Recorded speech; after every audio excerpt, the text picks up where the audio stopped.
मैं अपने चैनल भक्ति विद बीतू में आप सबका स्वागत करती हूँ। आज हम सुनेंगे गणेश जी की कहानी। एक मालन थी, उसको 4 साल का एक लड़का था। मालन की सासू उसे बहुत दुख देती थी।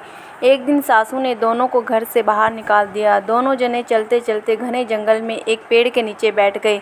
वहाँ पर एक गणेश जी का मंदिर था। दुनिया दर्शन करने को आती और प्रसाद बांट जाती, जिससे उन दोनों का पेट भर जाता। वे दोनों भी गणेश जी की पूजा में लग गए।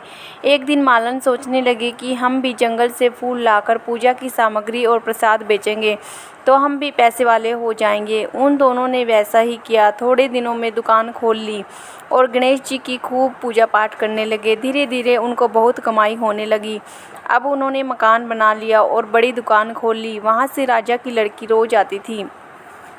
राजा की लड़की उस लड़के को देखकर मोहित हो गई और अपनी भाभी से कहने लगी कि मैं इस लड़के से शादी करूंगी। तो उसकी भाभी कहने लगी कि ये लड़का मालन का बेटा है, हम राजा हैं, इसके साथ विवाह करने से हमारी इज्जत चली जाएगी। पर वह बोली, मैंने तो प्रतिज्ञा कर ली है कि शादी मैं इसी से करूंगी।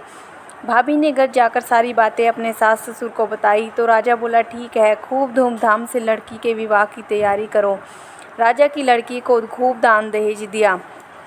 यह सब देखकर मालन बहुत खुश हो गई। सबसे पहले वह अपने बेटे और बहू को गणेश जी के मंदिर में ले गई और पूजा पाठ किया। इसके बाद सारे शहर में ढिंढोरा पिटवा दिया कि गणेश जी की पूजा करने से सब दुख दूर हो जाते हैं। यह सुनकर सारी दुनिया गणेश जी के दर्शन करने को आने लगी, जिससे उनकी बिक्री भी बढ़ गई।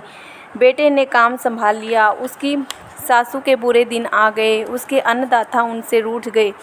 एक दिन रोती रोती वहाँ पर आ गई। आकर लड़के से बोली, मुझे रोटी कपड़ा दे देना, सारा काम कर दूंगी। लड़के ने रख लिया। दोनों में से एक दूसरे को किसी ने नहीं पहचाना। थोड़ी देर बाद मालन आ गई और सासू को बोली कि सासू जी काम क्यों करती हो।